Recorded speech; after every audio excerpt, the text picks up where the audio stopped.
welcome you to. Good evening, ladies and gentlemen. I'd like to open this meeting of the Finance and Audit Committee of the Sacramento Metropolitan Fire District.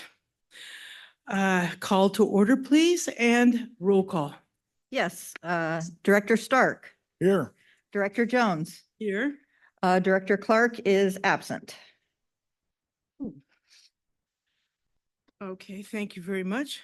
Next item on the agenda is public opportunity to discuss matters of public interest within committee scope, including items on or not on the agenda. Do we have anyone in the audience wishing to speak?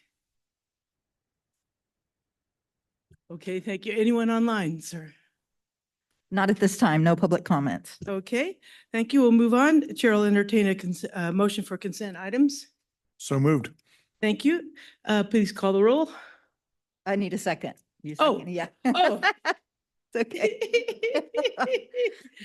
Sean is the motion maker Yes, and Stark is the second. No, Jones is the second. second, yes. Okay. It's Director Stark. Director Jones. Aye. Thank you. Motion passes. Okay. Elect a vice. Next, we have action items. One item here as well. Election of officers, recommendation. Elect a vice chair to the 2025 Finance Committee. Well, let's see. Rock, paper, scissors. Who's not here? Cheryl. Okay, this is somewhat informal. Do I know. you want to be vice chair? Sure. All right. I move that Director Stark is vice chair for our Finance Committee. And do you second that? Okay. Director Stark and Director Jones. Aye. Thank you. Motion passes. All righty, very good. Thank you so much. Okay, presentation items. Here we go. Here's the chunk of everything right now. Director or CFO O'Toole, you are at bat and on deck. Welcome. Got both. Yes, and good evening, Madam Chair, Director Stark, Fire Chief House, colleagues, members of the public. We're going to start with the bi-monthly fiscal report, which is up now on the screen. Okay.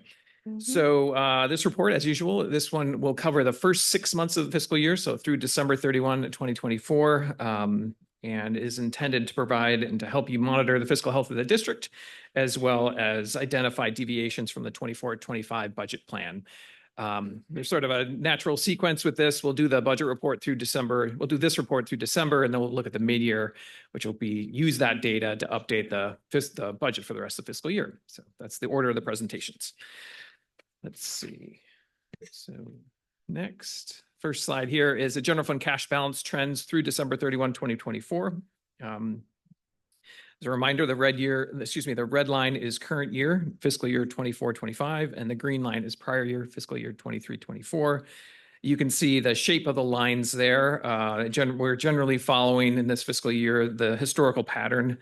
Cash dips from roughly September into the end of December. Cash was negative 45.5 million, about 3.5 million lower than December of 2023.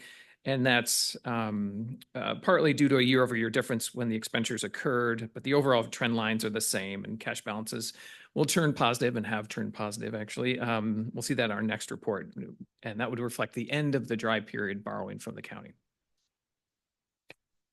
The next slide is general fund, looking at the revenue side. Let's see. This chart shows general fund revenue and collections through December. And the red line again is current year, green is prior. The blue line here is the final budget estimate, which when shown helps us track with how we are doing on budget. And it's a little, the lines are pretty tightly together, but you can see that actual revenues in December were 152.9 million, about 8.9 million more than the prior year revenues. And while that relative growth is welcome, at the end of December, we're also short relative to the budget line by about 1.8 million in revenues, again, at the end of December. This next slide is looking at a subset of those revenues, EMS or medic revenues. Medic revenues are tracking below the blue budget line and just below prior year revenues, the green line. Actuals on the red line were 23.1 million, approximately $500,000 less than last year. This trend of coming in below budget will need to be addressed and discussed in the mid-year budget. That's it for medic revenues. Moving on to a couple slides on Public Provider Ground Emergency Medical Transport Program, PPG-EMT.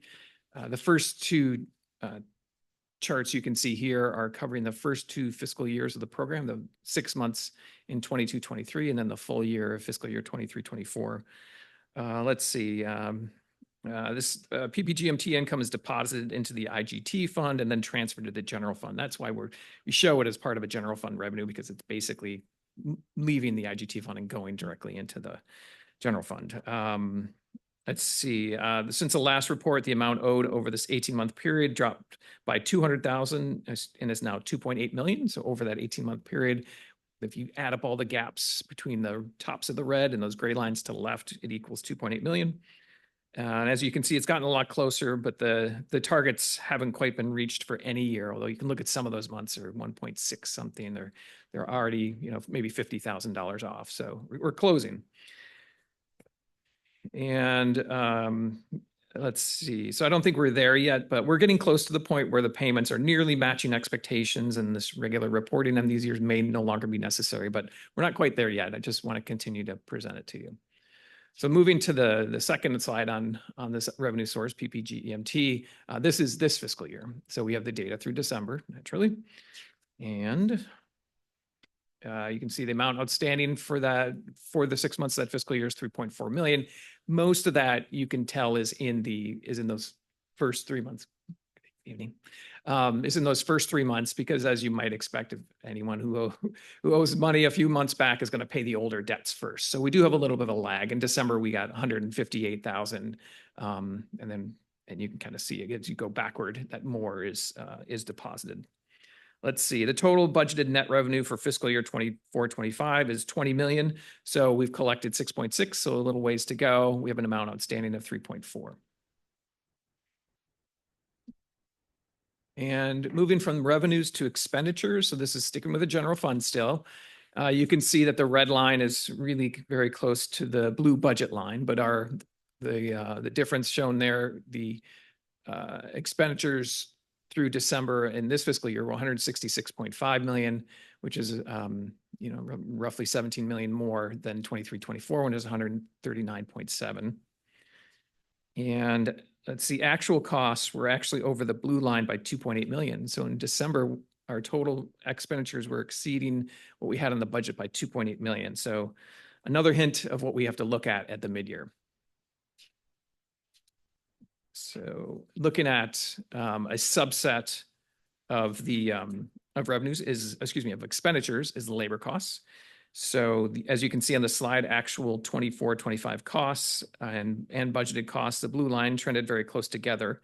But by the end of December, actual labor costs were 134.3 million, about $13.2 million higher than last year's figure of 120.9. And those actual costs were over the budgeted line at that point in the fiscal year by 2.8 million. So that's the last of your general fund revenue expenditure slides. We'll take a quick look at reserves next. Reserve balances. This slide shows reserve balances for the first 6 months, and similar to the cash balance slide we saw earlier, there are 2 dips and 2 surges where we receive large property tax transfers from the county, which most of our revenue comes from, of course. And you can see that the purple dotted line shows where a 15% reserve would be.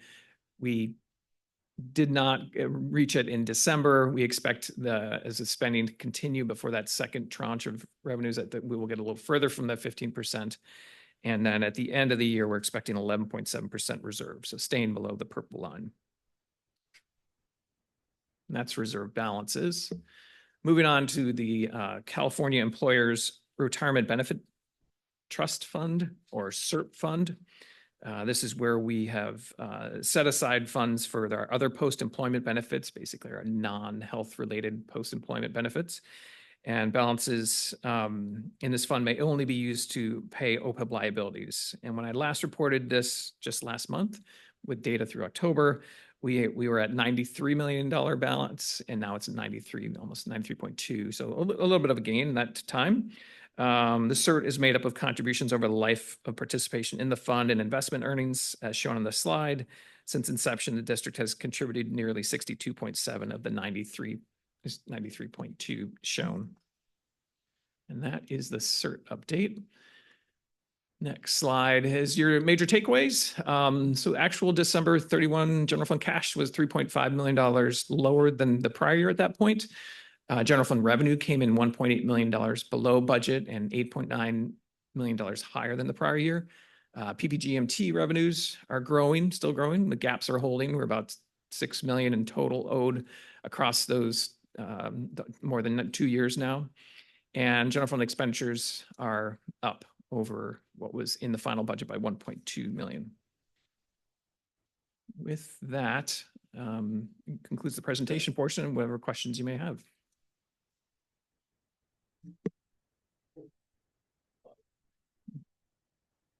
30.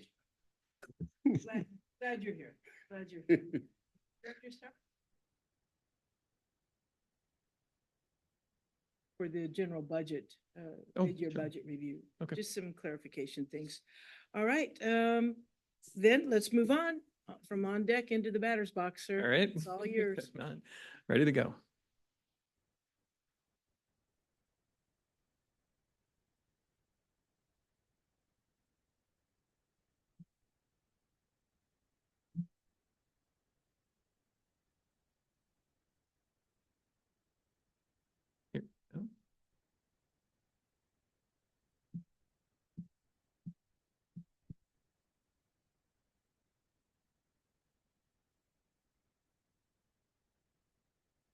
Here we go. We're just waiting. Here we Oh, go. there we go. Here we go. Bingo. Okay, good evening again. Tonight I'll be presenting the mid-year budget for fiscal year 24-25. The budget before you is built on the most recent approved budget data, including the 24-25 final budget, and incorporates 6 months of actual data as well as budget requests and fiscal forecasts for the balance of the fiscal year. Our agenda for this presentation has 7 parts here. We'll look at the budget as a whole, and with a starting fund balance, revenues, expenditures, transfers, and ending fund balance for each fund. Then we'll turn our attention to general fund revenues and then transfers in from the IGT fund, which is specifically that PPGMT we just discussed, as well as the voluntary rate range program. And next we'll look at the general fund expenditures, then a few slides on long-term personnel costs findings and recommendations, and next to last, a slide on the apparatus financing cost projection, and of course, any questions. All right, so this may start to look familiar. This is the mid-year budget overview. This presents all funds together, comparing final budget to the mid-year. It answers the big questions you often get about how big is Metro Fire's budget and how much reserve do we have. Let's see, so beginning with the general fund, which is that large box, it's sort of the top left box. Revenues at mid-year are 285.7 million. Expenditures are 315 million, answering that question, how big is Metro Fire's budget? And the net transfers into the general fund are 23.4 million. Those changes hold the dip into the general fund reserve at 5.9 million. So you can see the difference between final and mid-year. It's still very close to the 5.9. The mid-year budget is close to the final budget approved in September. Changes between final and mid-year are relatively small. On the revenue side, there was a 0.8% change, and on the expenditure side, it was 1.9%. That's a pretty high degree of accuracy and probably no small part to the budget policy we adopted 2 years ago, which reflects more anticipated changes in the final budget. So it gives us a more precise mid-year budget. Oops, sorry. That's the wrong thing. Let's see, turning to all funds. So that's the box to the right on the upper half of the page. Revenues are 333.3 million, expenditures are 386.3 million, and the net transfers into all funds are 17 million. Taken together, that reduces the balance of all funds by 36 million. And finally, the projected general fund reserve is 37.4 million, an increase of 600,000 over final. But with the additional expenditures, the reserve actually stays right where it was at 11.7%. So that's a big picture budget overview. Now the next slide is looking at the 7 funds. So this slide again, not new, but new information, shows the condition of every fund at the start of the fiscal year, what changes occurred during the fiscal year, and the ending fund balances at fiscal year end. Notice that the 7 funds are listed across the top with the totals at the far right. As the far left column is beginning balance, at the far left column is the beginning balance this fiscal year, revenues, expenditures, other financing sources, the change in fund balance, and then estimated fund balance as of the end of this fiscal year. Let's see. So looking at the rows there, the top shaded line, estimated beginning fund balance at the start of the fiscal year, shows how much we had in each fund. And then the revenues shows how much is anticipated this year. Expenditures is how much is anticipated this year, the expenditures by the end of the fiscal year. Other financing sources shows where the money moved from one fund to another. And then the row change in fund balance shows the net of the revenue, expenditures, and transfer changes. Finally, estimated ending fund balance shows the sum of the beginning balance, the top shaded row, plus the change in fund balance. And importantly, no ending fund balances are negative. If you look at the bottom line, everything is positive or 0 in the case of the IGT fund, where the transfer is occurring to the general fund. So to look at one example, which we covered on the previous slide, would be the general fund. We had a balance of 43.3. We had revenues of 285 million. Expenditures were almost 315 million. Brought in other financing sources of 23.4 million. The change in fund balance, that's that dip into the reserve, is 5.9. So 43.4 minus 5.9 gets you to the bottom line there of 37.4. That's how you read that slide. Okay. Moving on to general fund revenues, digging down a little bit more there. Let's see, for the next several slides, we'll be looking at the general fund. This slide spells out the major changes we see in revenues. Projected general fund reserve is 285.7 million, which is a $2.2 million decrease from 24-25 final budget. Property taxes increased by 318,000 over final, so pretty modest, but typical for the adjustments that we make at mid-year. Charges for services were 65.4 million. That's a $2.2 million decrease from final budget. And it's mainly happening in the EMS area, where we're now projecting 48 million. Incidentally, that's a small increase over last year, but as it noted there, a $2.4 million decrease relative to what we put in the final budget. Net transfers to the general fund, 24.3 million, which is an $8.9 million increase relative to final. So big swing there that the revenue shortfalls and the expenditure shortfalls we've already mentioned and alluded to, that's offsetting those significantly. So well, I know EMS revenues is an important topic. We talk about it quite a bit. So I provided this additional slide just to give some historical context of what is happening. I think would maybe start with the blue line there, the EMS transports. So that lines with the numbers at the left. So if you see where 52,000 is, the number of transports is kind of hovering around 52,000. It ticks up a little bit in this last year in 24-25. We have more transports. And then the payments that we're receiving also tends to go up and down a little bit, but I would argue it's a little more steadily growing over that 7-year period. Let's see. So revenue growth between last year and this year was just under 400,000, from 47.6 million to 48 million. Some of that increase would be due to adding private medics and increasing our MMP staffing. But the difference is not, as you can tell, it's not enormous. So we can expect, if history holds, that we may see some more dips in the future on both the payments, but probably more likely on the EMS transport side. Those go up and down. Mm-hmm. Yeah, just a quick question, Dave. Thank you. So there's more than one factor that's contributing to this 2.2 decrease. Mm-hmm. Any idea how much of that might be systemic problem with the slow pay and the recovery business, that the system of reimbursement, or is it all just everything? So I'll give you what I think the 3 factors are. There's, as you saw, the PPGMT numbers went up. There is some transports that are showing up more on the PPGMT reimbursement side. I would put that number about 900,000. So I think we had an EMS loss there. Yeah. Yes. And then There was also about 900,000 in, we just candidly had fewer, as you can see, we had fewer transports in budget. So there were just fewer transports, less revenue, about 900,000 there. So 900 plus 900. The additional 600 is a little more wonky, but it's, there was a bill that passed, AB 716, which gives patients more options to delay or refuse payment. And so that is slowing down revenues by about 600,000. And I say slowing, according to our biller, we're confident we will collect that, but you're going to lose that 600 this year and pick it up next year. That's really what I pegged the 2.4 at. Sure. So moving to transfers in. So this is where we see the VRP and the PPGMT. Let's see. So VRP is an intergovernmental transfer program where the district funds are transferred to the state DHCS, which combines local agency funds to pull down federal funds to reimburse providers of medical transport services to the uninsured and Medi-Cal beneficiaries. Actual revenues that come in were a little bit higher than we expected. They're at 9.1 million, which is $776,000 higher than we had in the final.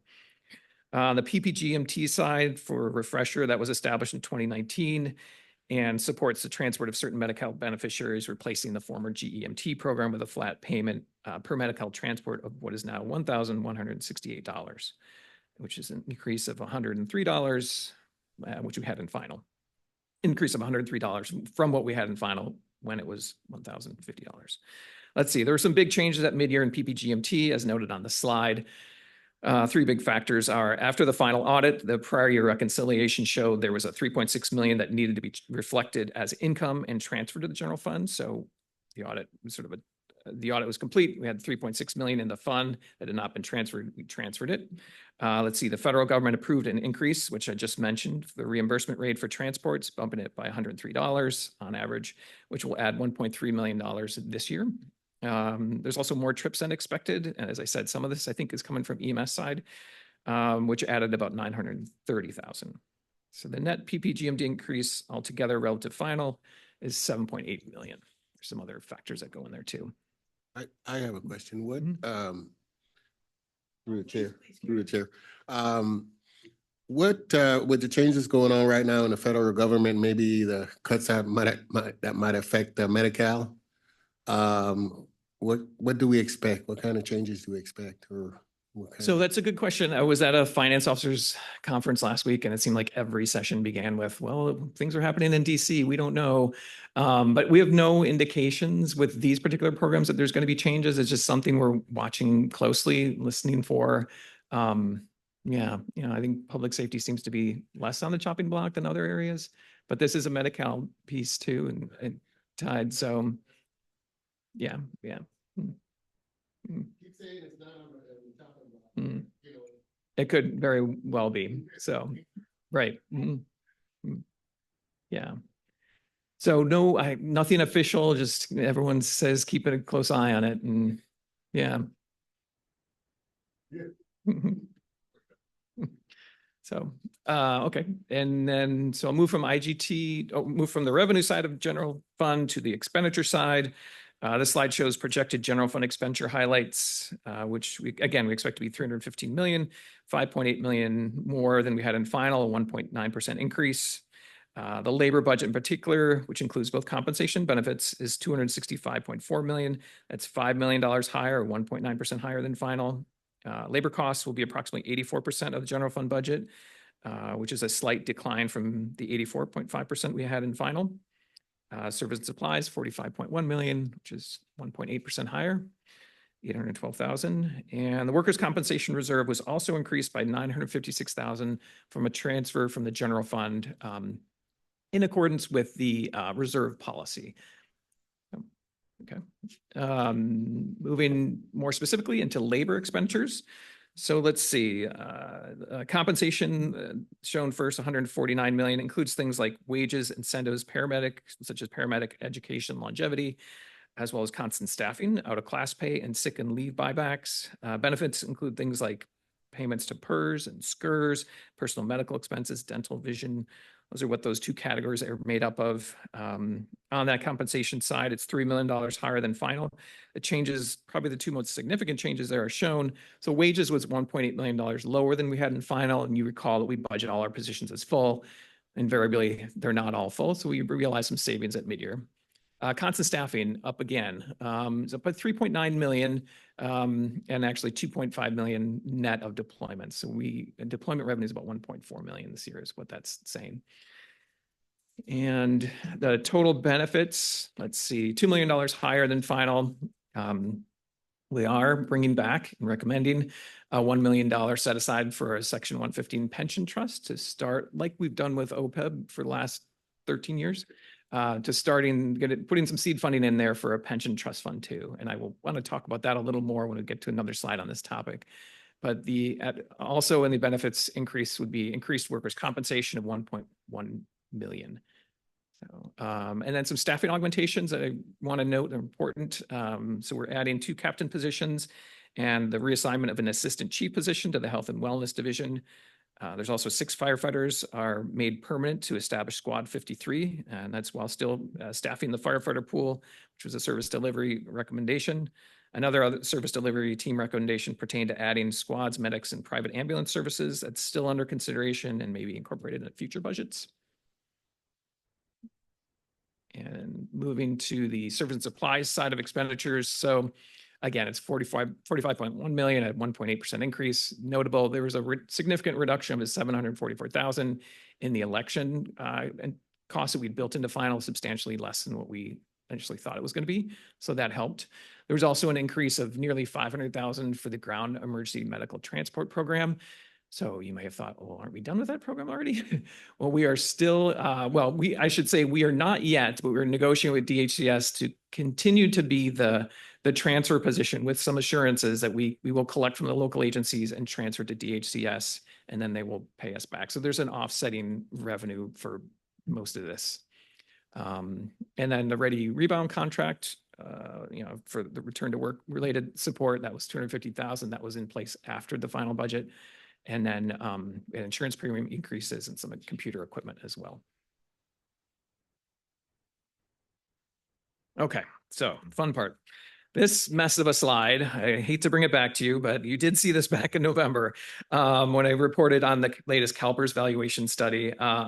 It's called a scatter plot. And what we took away from this, and you can see at the bottom right, is there's Metro Fire, is a tiny little dot that arrow is pointing to at 62.5%.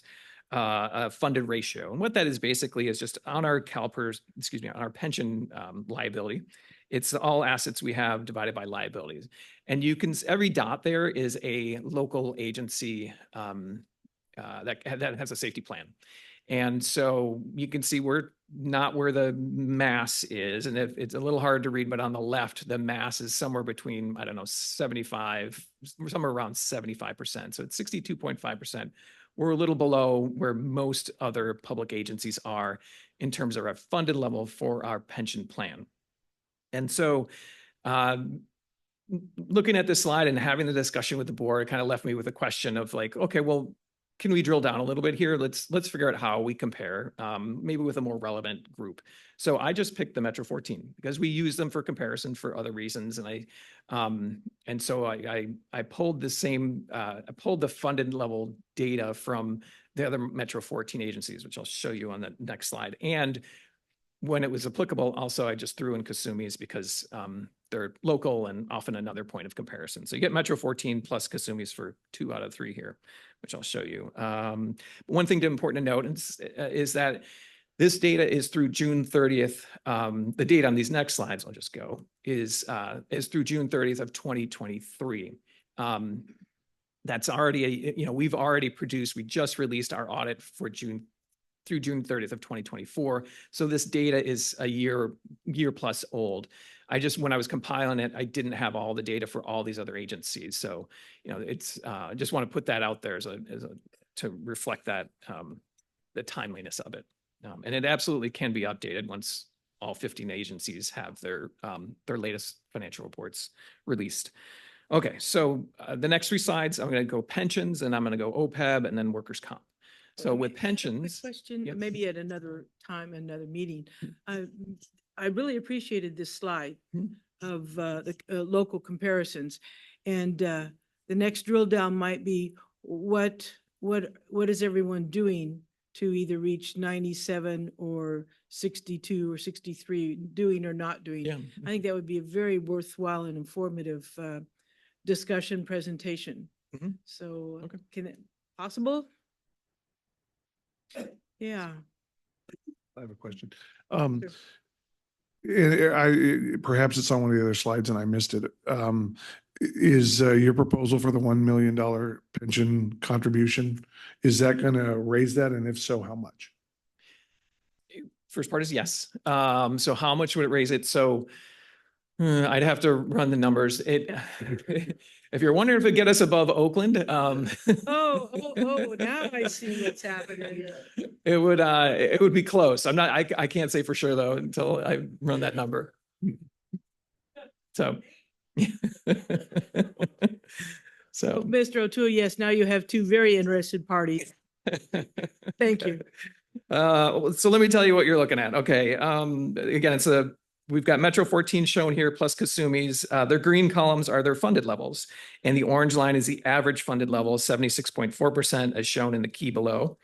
You can see Metro Fire has the lowest funded ratio of the 15th out of 15, slightly below the city of Oakland as of June 30th of 2023.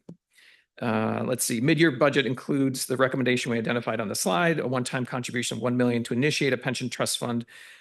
Pretty much the same approach that the district took a dozen years ago with OPEB and said, we think this is a liability, we want to start investing in it.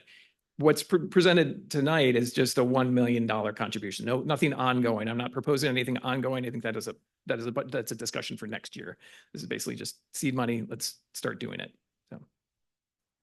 Are we on that discussion yet, or is that a couple more slides in? So, Million starting, we can have it. maybe I missed one of the memos here, but the difference between the pension cost fund and then the other OPEB stuff? Do we have more control of what we can put in or take out? So with this pension trust fund with PERS, you can use it to pay other pension related liabilities. So for example, what we're seeing next year, we already know that our pension costs are going to increase by 6 million next year. With this million, it could be taken out and applied against that. So it's a $5 million increase. That's the kind of thing it can be used to offset. For leverage, okay. The reduced to smooth Rate. is probably the best, to smooth out the increases. Thank you. So then moving to OPEB, again, we've been at OPEB for a little while. Our position is better relative to the rest. Again, the green columns are funded levels for Metro 14 agencies and Kasumi's. Orange line is the average funded level, 31.3% as shown in the key below. And then you can see we're at 24.5%. And that puts us 10th out of 15th. As I mentioned, we do have a plan to close that funded. That's the CERT fund. We've been doing that for a while. My recommendation here is just consider additional contributions when the reserve target, which we call is 15%, is met. And in the reserve policy, there is the board may opt to start to once they hit 15% to send amounts over that 15% to long-term liabilities such as this one. So not proposing any investments in that today, just other than we continue to do what we're doing. And then the third area is workers' compensation. So relative wise, we're even a little bit more in the middle. We're 8th out of 14. Kasumi's doesn't have, they are fully funded. They don't have a reserve or liability. Let's see, Metro Fire, we're 13% funded based on the June 30th, 2023 data. The Metro 14 average is 34.5%, so middle of the pack. The localities were at 0%. They're pay as you go on workers' compensation. So they're paying whatever their insurance is and then whatever costs come in that are outside of the insurance. So it looks like mostly LA there. And my recommendation shown there is to, well, they're still insured. They just have to pay when there's surplus or unanticipated costs. Yeah. So they have no reserve. When we have a reserve of 4 million after this, if this budget is adopted, we'll have a reserve of nearly 5 million, adding 956,000. So. So those are the three, what I call the long-term personnel cost slides, as kind of information. Typically in the mid-year, we'll have some sort of projection of where we are. And I just opted this year to focus on these three costs because they are your most severe, significant long-term costs. And then this next slide is moving to a different topic entirely, but important. And I think it's a question that you get, I certainly get. I think it's important to the public to understand. And what I try to answer is, it's a Measure O issue. If Measure O can be used to replace the financing apparatus, how much does the district save in general fund? So this slide is a projection of what that could look like. You can see there's 5 out years starting next year and 4 subsequent years. The first thing to remember is that when we finance apparatus, it's a 5-year repayment term. It's a 5-year loan. Like you bought a car, it's a 5-year loan. Also remember that we've been financing apparatus for several years now. So what that means is that we have 1 more year to pay off the vehicles that we bought 4 years ago. And we have 2 more years to pay off the apparatus we financed 3 years ago, and so on and so forth. So there's sort of a step down effect, if you will. Let's see. So to explain it line by line, and also before I do, just to be clear, general obligation bonds cannot be used to pay off debt service. So that is not something we would consider for paying off these existing apparatus financing costs. Back to the table. Let's see. On the top line, no change is where I assume a level of financing based on the 24-25 cost. So I just said, if we just grew it by 3%, I added a inflation rate to it, that's how much we would just continue to devote every year to financing. That's what that top line is. It grows from 6.3 to 7.1 in 5 years. The line less, which is the middle row, shows you what's left to pay on current financing. So what I mentioned is that they start to roll off. So the first year you have 5 to pay off. The next year you have 4 years of loan to pay off. The next year you have 3 years of loan. So it steps down. So those are negative numbers. So you have to take 25, 26. If we had a finance at 6.3, it would actually be reduced by 4.5 because now we only have 4 years to pay off instead of 5. And then you actually have the bottom line change with discontinued apparatus financing is really kind of what's left over, or put another way, what's no longer spent on financing. And so that number grows. As you start to drop off those financing, that number goes up and up and up. So.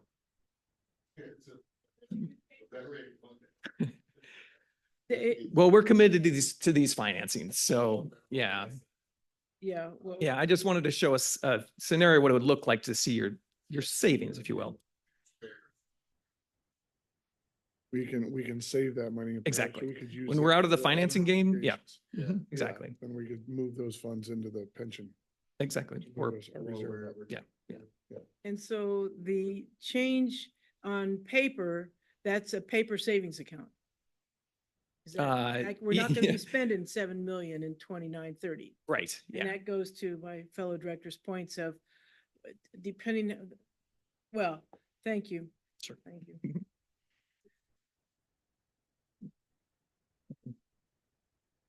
So that takes me to my, second to last slide. So here's the summary of what we discussed. The general fund bottom line is pretty much unchanged from final. We still are borrowing 5.9 million out of the reserve.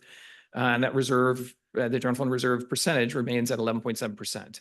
Excluding transfers, the general fund revenue expenditures, relatively modest change. So revenues went down by 0.8%, expenditures went up by 1.9% respectively. The IGT transfers, on the other hand, actually pushed quite a bit of funding our way, an additional 8.6 million to the general fund. Staffing, we made some staffing augmentations in accordance with service delivery recommendations. We had made Squad 53 permanent, added the health and wellness 2 captains and reassigned an AC. Also recommending investments in long-term personnel costs with additional contributions to the pension trust and the workers' compensation reserve. So each about $1 million. Well, pension is $1 million and the workers' comp is just under $1 million. And apparatus financing is anticipated to realize significant cost reductions over the next 5 fiscal years with Measure O. And with that, that concludes my presentation. I welcome any questions. Any questions from my fellow directors? Sir? No. Oh, he's on record. He's Yeah. on record. Yeah, it's pretty clear. Mr. O'Toole, thank you very much. I know I have no further questions, Mhm. and we have no further business for this committee. We will be adjourned to our next meeting on March 27th. Thank you.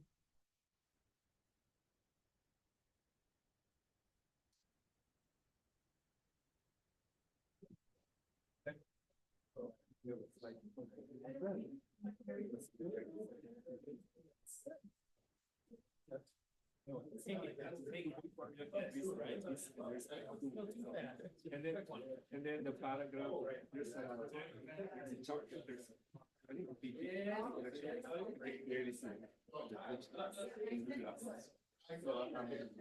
if you can see.